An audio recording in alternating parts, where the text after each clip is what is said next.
Hello, I'm Tim Harris. This is Julie Harris, and this is Real Estate Coaching Radio. That's right. So make sure that you hit the subscribe button so you won't miss any future episodes. Thanks again for popping by. Hit that like button, and don't forget to leave your comments and questions so we can get right back with you. We will. Thank you for continuing to make our podcast, Real Estate Coaching Radio, the #1 listened to podcast for real estate professionals in at least the United States. And let us know what you think about this video. Leave your comments below. Thank you. 3, 2, 1, and we are back. Julie Harris, welcome to today's podcast. Thank you. It's great to be here, and we have a fun topic today. We're talking about the real estate agent's 10 most powerful motivation and mindset secrets. So we better be super duper motivational since we're talking about motivation. No pressure. But what do the most successful agents know that everyone else might be struggling with? So those of you who like to take notes, the notes are there if you scroll down. But circle the ones that you want to work on. Maybe, highlight the ones you're really great at already that you want to keep to being great at. And we have 10 points today. And remember, the notes for today's podcast are below. So a lot of you are listening to us while you're exercising and doing your life things. So don't worry about it. If you miss a point, you can scroll down and you can cut and paste from iTunes, Spotify, or just hop on over to timandjulieharris.com. We have long form notes there. Just that's worth noting. If you want all of our notes, they're over on timandjulieharris.com. Sometimes, for example, iTunes will only allow us to put maybe 5 or 6 points. So do grab the notes from over there. And while you're looking at the notes, remember there's a link so you can join Premier Coaching. And Premier Coaching is most likely, we have heard, the nation's #1 selling coaching program. Since basically a year ago, we've sold well over 2,000 of you have joined Premier Coaching. So please do not delay in joining Premier Coaching. The link is below. And the best part is, I think the best part of many of your minds is going to be you can join Premier Coaching right now for free. If you love this podcast, and we know you do because this is the nation's #1 listened to daily podcast for real estate professionals, you won't believe the value you get when you join Premier Coaching. So the link is in the show description below. Scroll down and click. Or if you'd prefer, you can just go to premiercoaching.com. All right, so powerful mindset secrets. #1, the strongest agents are constantly analyzing their return on investment regarding how they're spending both their time and their money. This includes money spent on their business as well as their personal lives. If they're not getting more than they're spending in return, the expenditure just isn't worth it. Breaking even doesn't count. Some of you guys say, well, I broke even on that. Doesn't count because of the time lost and the effort expended to get those results if you got results. Results mean trackable, profitable, closed business. I'm not talking about leads or impressions or downloads or any of that.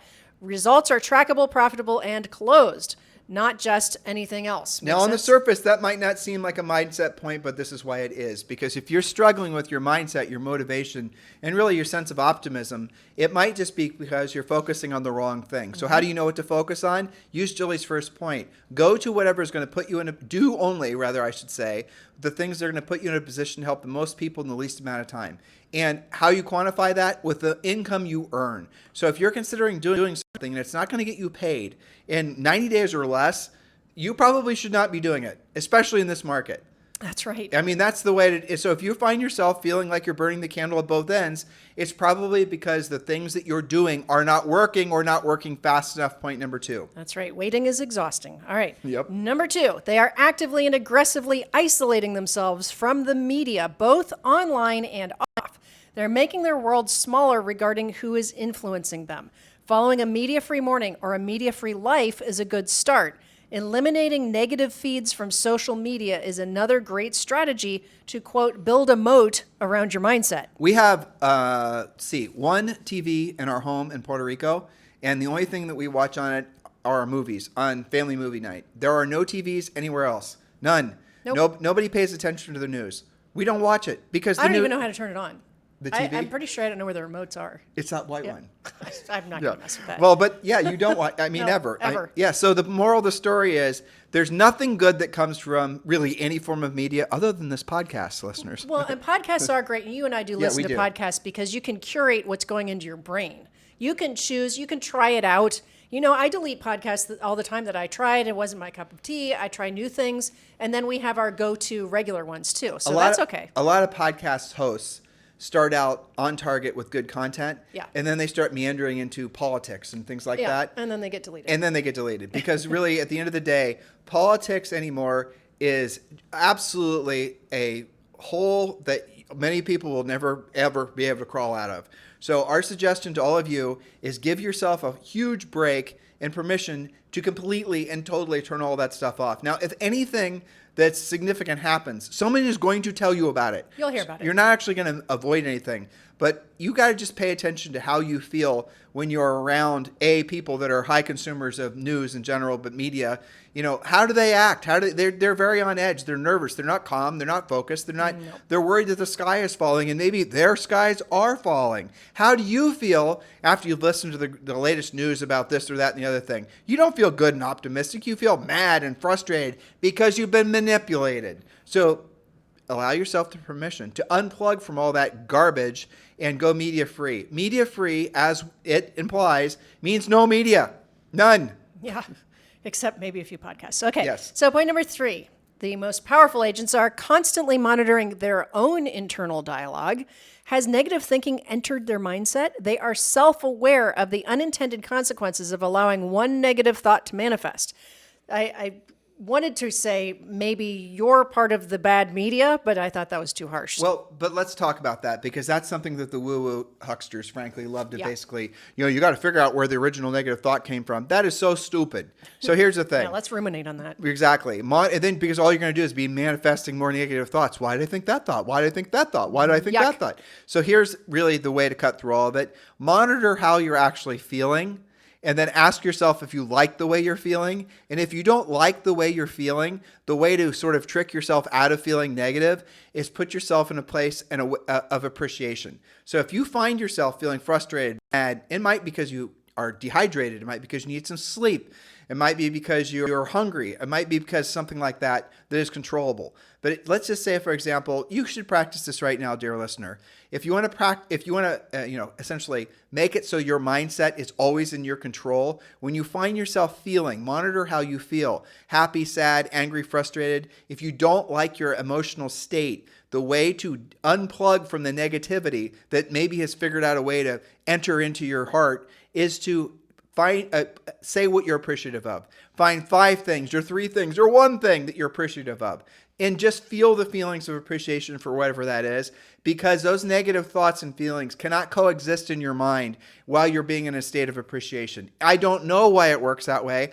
I know a lot of, I don't even care to know. It doesn't matter. It works. But it does work. It does work. An attitude of gratitude. And it's not science, guys. None of this is science, right? So a lot of people say, well, it's science. It's proven. It's not. It's just practice. Julie and I learned all this, from not being spring chickens, number 1, but 2, from having done hundreds of thousands of private coaching calls and really helping people work through a lot of those little silly things. And if you're in a family or a work environment where everyone's always negative and that's kind of a constant way, that's a normal state of things, when you have unplugged from media, when you now are somebody that is proactively trying to control your mindset and you're around those negative people, you won't believe you'll feel sorry for him. That's the only way of expressing it. It's funny and interesting, maybe not funny. Funny because it's so predictable. Sometimes on a coaching call, one of the first questions a coach is going to ask you is, what is the best thing that happened to you, your business, your family since we last spoke to make you more money? And some agents will go into this long blah, blah, blah, this horrible thing happened and I lost the inspection. The buyers are so mean to me and this other person goes to me. They want so desperately to be negative. Blah, blah, blah, this is horrible. The world is crashing. Everything is bad. And the coach will go, did you hear my question? What was the best thing that happened?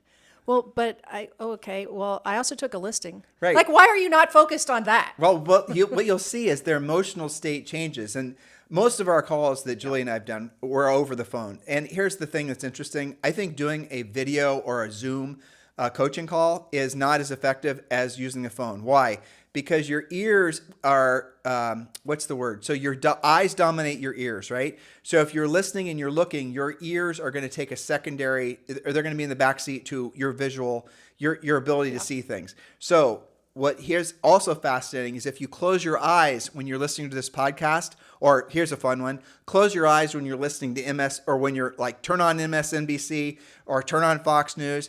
and then close your eyes and just listen to what they're saying. And you'll be shocked how absolutely asinine 99% of the crap that they're saying. Yeah. And here's another thing that you also should be aware of. A lot of YouTube videos nowadays, if you don't watch the flashbang that's going on constantly, it's supposed to be distracting you, and you just listen to it, and you're listening for something that's of value from that YouTube video, good luck finding it, because you're being manipulated. That's why. So what Julie and I have done is we've learned from, again, doing hundreds of thousands of private coaching calls to use our ears. Now, here's something I actually discovered fairly recently. I mentioned this on a podcast 2 weeks ago. When you're just using your ears and you're listening, you actually pick up more nuanced, how do I say this? There's more, your brain is picking up more non-communicative or non-verbal things from listening that if you were watching and talking, you wouldn't have, your brain wouldn't have picked up on those same little nuanced differences in their voices. 100%. And Julie knows what I'm talking about. Yep. So when I'm talking to somebody on a coaching call, I'm going to hear things that will tell me that they're hiding something, they're not wanting to tell me something, something's going on. Something else is happening. You can tell in the first probably, I don't know, 60 seconds or less. For sure. Well, at least with coaching clients we've talked to for several calls, you can totally, it is almost a sixth sense. And they always laugh too, because they'll they you're weren't onto me. They weren't exactly. They weren't planning on telling you whatever it was that you just sensed. Yeah. But that comes from experience. You can't really teach that, to be honest. But you should practice it by closing your eyes when you're watching something, and just listen. Use your ears, and just you got to stay with your eyes closed for a little while. And then what you're going to start actually sensing your brain hearing more, or Yes. they're communicating more. You're sensing more, learning more.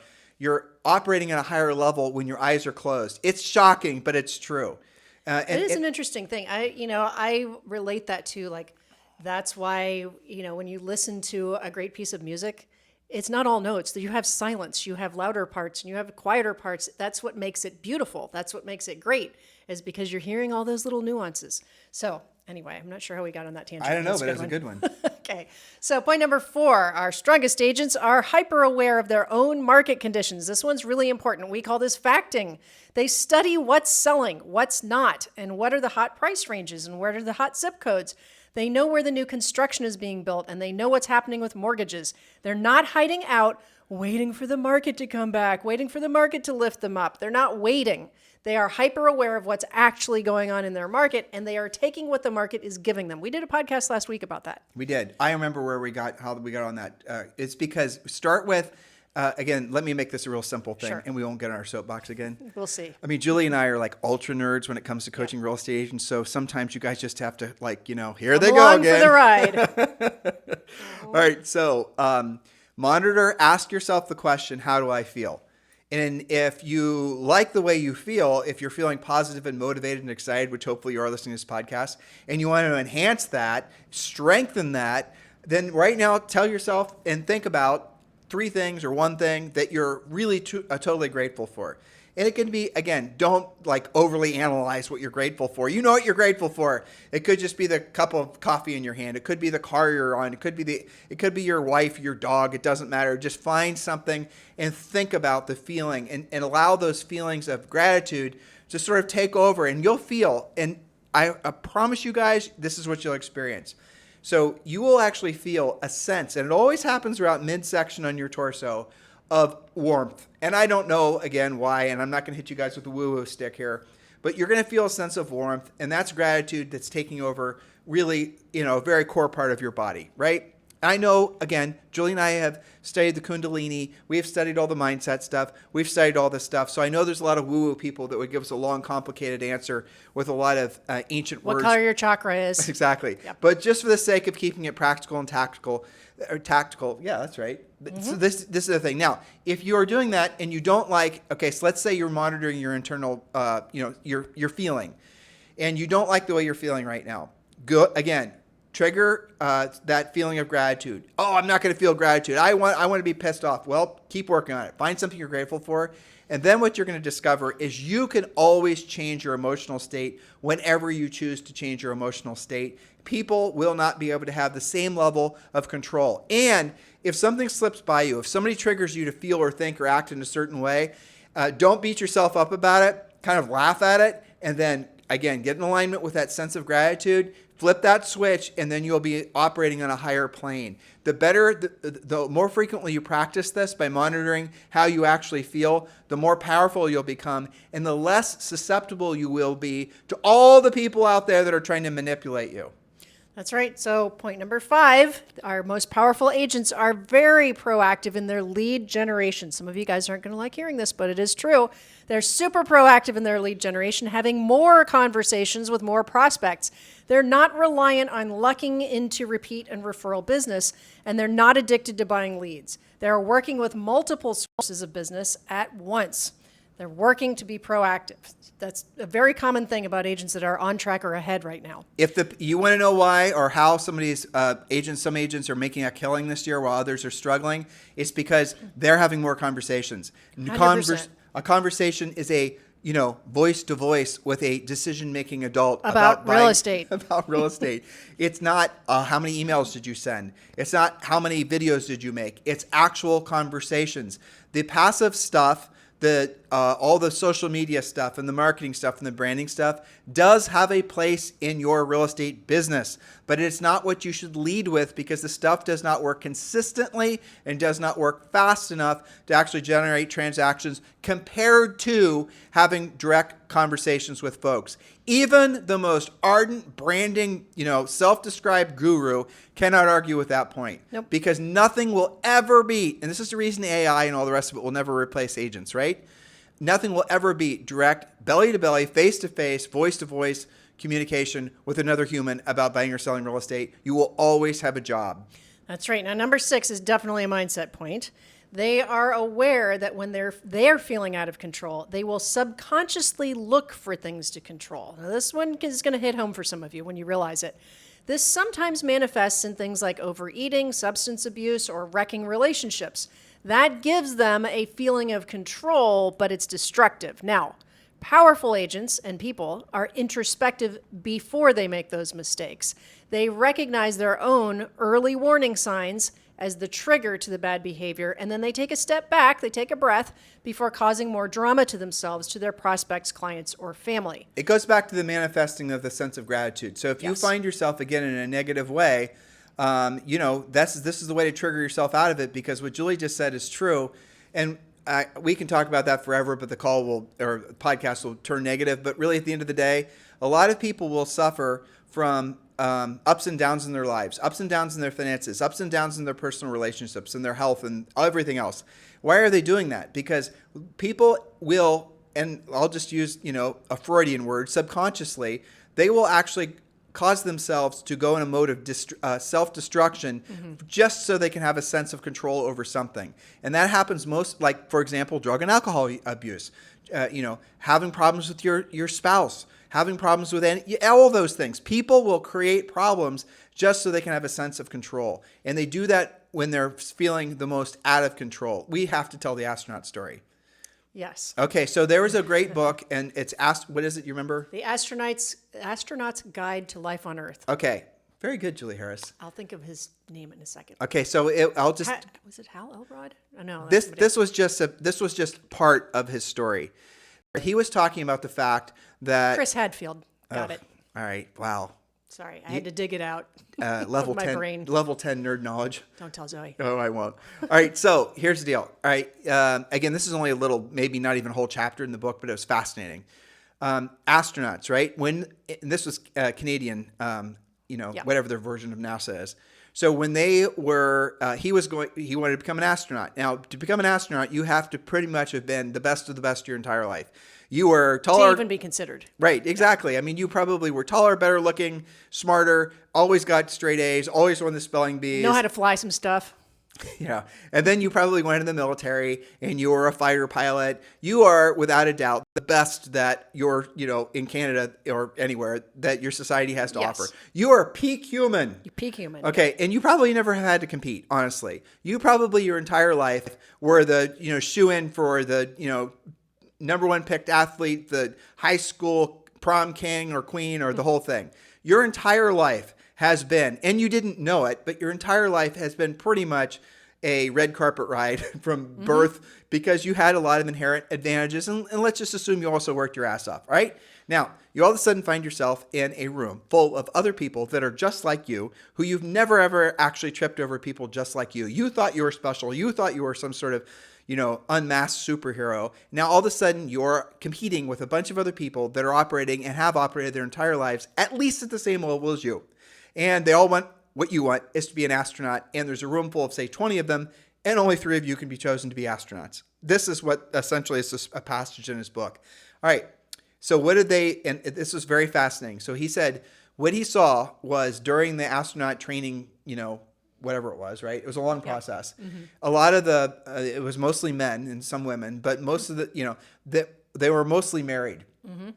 And he said, I believe, it was him and maybe one other man who didn't wreck their marriages. Yes. As a result of being an astronaut. Under that kind of stress. Right. Yeah. And so now what happened? Okay. Mm-hmm. What happened was, for the first times ever in their lives, they were feeling a sense of lack of control. They were not just, it wasn't easy. Everything was hard, harder than they've ever experienced before. Lack of control, lack of control. See how it can happen in a bad economy too?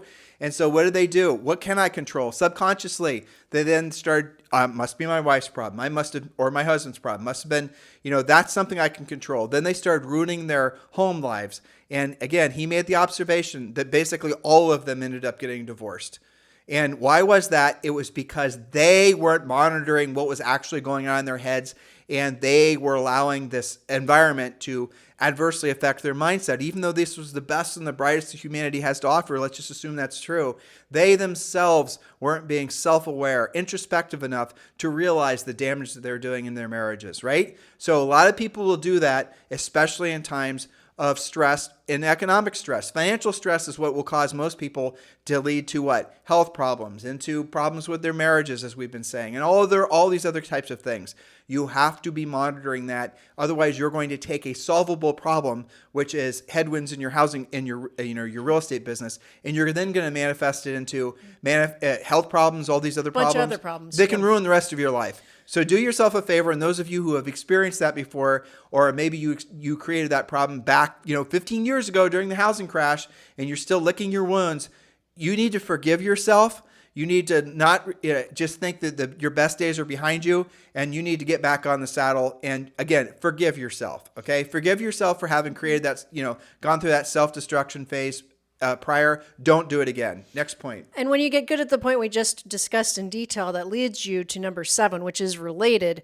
When you get there and you're one of those powerfully minded agents, you can be empathetic to the fact that other people, sometimes your clients, sometimes your family, sometimes your prospects, don't have the mechanisms to adapt quickly to those same forced changes happening in the economy, their personal economy, their family lives, their business lives.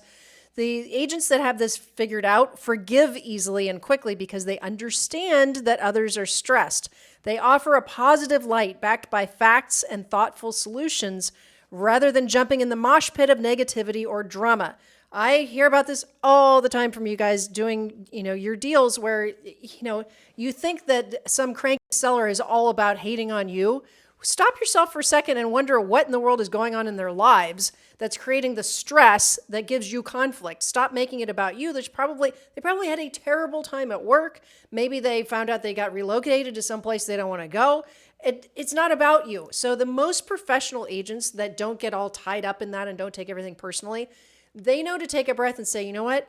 My job is to solve this person's problem. My job is to be the solution. Well, it goes back to them. But you're also touching on something that we learned our first year in the business from our great broker, Rory, right? Mm-hmm. Show emotion without being emotional. Yep. And that's something else. It's very, very easy to make the mistake of absorbing other people's emotions and becoming negative yourself. And guys, you're going to trip over tragedies all the time in real estate. People don't always buy or sell because they're moving for fun. Yeah, sometimes it's sad reasons, right? And if you allow those emotions of that prospective person to become your emotions, again, you're not putting up a boundary. You will be ineffective. You won't be you won't get your job done for them. And then you're going to start internalizing all their problems as your problems. It's a very easy mistake to make. Yeah. So you can show emotion by letting them know, show sincere compassion and empathy for them, but don't internalize those emotions or their life situation as yours. Otherwise, you will make it yours. Yeah, don't be a sponge. Sometimes you guys do this by trying to fix their problems with like totally caving on your commission or something like that. And I always bring you back, look, that's their situation. You didn't cause that situation. You're supposed to be the solution. So be creative. We've done podcasts about, other solutions when things go sideways. But the main thing is you cannot be a sponge, because sponges eventually get full. And they get saturated. They get saturated. And that's when you say, oh, I feel burned out. Right? Yep. The business is too hard. Real estate's too hard. The market's too tough. Well, no, you just have let down your filters and your own barriers. Instead of being a sponge, I have a coaching client that says, zip, zip, I'm in my protective suit. Nothing's going to bother me today. So I'm on a call last week with someone in our Exp Realty group, and we're talking to Dan, of course. Of course. And we're talking to Amanda, who's this really wonderful, very, very smart, very professional. I was very impressed with her, broker. And she had a brokerage with less than 20 agents. And one of the biggest reasons that she wanted to move over to Exp Realty is because she loved the mentoring and the training and the helping of the agents, but she did not want to have to necessarily be there 24/7. Dr. Phil / adult daycare role anymore. She didn't want that anymore. The counselor. Because then she could move over to EXP, bring her agents with her, and then in doing so, the brokers at EXP, the staff at EXP, now that's their job to basically care and service of those agents, and she can just focus on what. And so I asked her, said, what are the 3 things in your business that you love the most? And she didn't answer the question, but she was thinking about it. I could tell by looking at her. And the 3 things that she loved the most, and again, didn't give an answer, but I said, I bet you what they're not are getting the phone calls in the middle of the night. I bet you what they're not are getting the cranky buyer agents calling you because your listing agent didn't return all these other things. None of those things are going to show up in your life anymore, because when you move your team or your brokerage, in her case, over to Exp Realty, you get to focus on what you love the most. And by the way, if you guys, many of you should be, on your way to seriously considering Exp Realty, of course, Julie and I would love the opportunity to be your Exp Realty sponsor. There's 2 paths you can follow. You can just text me directly at 512-758-0206, 512-758-0206. Or you can text the letters EXP to 47372. Text the letters EXP to 47372, and we'll text you back a link. But also in the show description, there's a direct link, and you can go and learn about why literally thousands of agents are joining with our Exp Realty group every single year. So again, show description, link directly to learn more about Exp Realty and joining with Julie and I at Exp Realty. It is in your show description below. And remember, when texting, if you do text EXP to 47372, message and data rates may apply. Point number 9? 8. Point number 8, because they're rooted in a mindset of service, they are genuinely excited and appreciative of the opportunities in the market. They're focused on the many people who genuinely need help, and they're there to be of service. That gets back to take what the market is willing to give you right now and do a really killer job for them. But by the way, that being of service mindset is not something that people come to naturally a lot of times. No, that's true. Especially when they're really new and they're desperate for money. But you will come to that, because ultimately the achievement of selling homes is a very superficial, that emotional state is not lasting. What will be lasting is when you're realizing that your highest and truest purpose on this planet is to be of service to other people. The people that you're choosing to be of service to are your real estate buyers and sellers. So just remember, especially new agents, I told you that, the achievement, the awards, the accolades, the congratulations, you did this, that, and the other thing, those are short bursts of, I think, exuberance. The long-term, everlasting feeling of accomplishment comes from being in alignment with your highest and truest purpose, which is being of service to other people. Point number 9. Point number 9, they know that knowledge equals confidence and ignorance equals fear. Thus, they are constantly increasing their skill set so they can increase their confidence. They're seeking out new ways to be able to help more people in a variety of circumstances. An example of this is knowing how to explain different types of mortgage loan programs to get the interest rates down and make the payment more attractive. If you don't know how to do that, because if we're being honest, you haven't had to know how to do that until things changed, then that's a place to fix your education. Another example of that, and we did an entire podcast series on this, was getting better at pricing. Pricing matters now. Market's shifting. Take an appraisal class. Get better at your pricing strategies. Past podcasts, guys, those are your go-to source of information when you're ready to go. But podcasts are, we do our best. Just they're a drop in the bucket. They're drop in the bucket. This is training at best. And we have to go fast because we have a lot of points. And damn, Julie, 10 points, that's a lot in 30 minutes, but we're almost done. I know, but here's the thing with number 10, okay? There's a big difference about agents that are involved in premier coaching, and they can actively, and I can tell you who they are because they they're not just like joining Premier Coaching. They are getting overwhelming value They're from members. They become members of the community. Yes, they're getting overwhelming value from the daily semi-private coaching sessions, from all of the material, all of the scripts. They're not just like sampling or dabbling. The most powerful agents it's almost like they're addicted to it. They're gobbling it up and they're using it. And because they're getting results from it, they go back and they go to the next level. That's right. And that's really, at the end of the day, our highest and truest purpose is to be of service to all of you. So guys, that was 10 points. Good job on these notes, Julie. Thank you. Yes. Me too. So listeners, how do you feel? Do you guys feel motivated? Do you feel educated? Now it's time for you to get into action. Please keep things simple. In times like this, in economies like this, frankly, in markets like this, it's better to focus on fewer things. So if you've got a that was one of the commitments Julie and I made 12 months ago, basically. We said we want to focus on fewer things. And then she made a list and I made a list. And then the overlapping things, then that became a different list. And then we said, okay, these are the things that are left. What are the three things that we can both agree to? She had some that were just for her and I had some that were just for me. But then we nailed it down to 3. I think we ended up with 5 things that we were going to focus on, and all the other things were on all the other lists. It wasn't that those things weren't important. It's just that we need to prioritize the things that will make the most impact on our ability to be of service to all of you. And I will suggest you guys do the same thing. And if you really want a shortcut to understanding why you will oftentimes feel frustrated and burned out, it's because you're overcomplicating your life with too many you're not knowing what is important and what isn't important, especially when it comes to lead generation in your real estate business. Yep. So I ask you a question, listeners. If you were to have had 5 meaningful conversations today with decision-making adults about buying or selling real estate, how would you feel? Remember, how would you feel? You would feel empowered. You would feel excited. You'd be like, I want to do that again. And then you will. And then we know numerically, the more conversations you have, especially when you use our scripts or conversation outlines, for those of you who are abhorrent to the word script, yes. right? We know the outcome, the output of that will be opportunities, and you won't have to pay referral fees for that. And you will finally be in control. That's where your confidence comes from. You guys get it?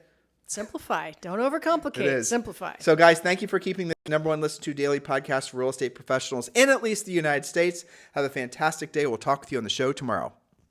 Hello, thank you for having watched this video. Please remember to subscribe to our YouTube channel.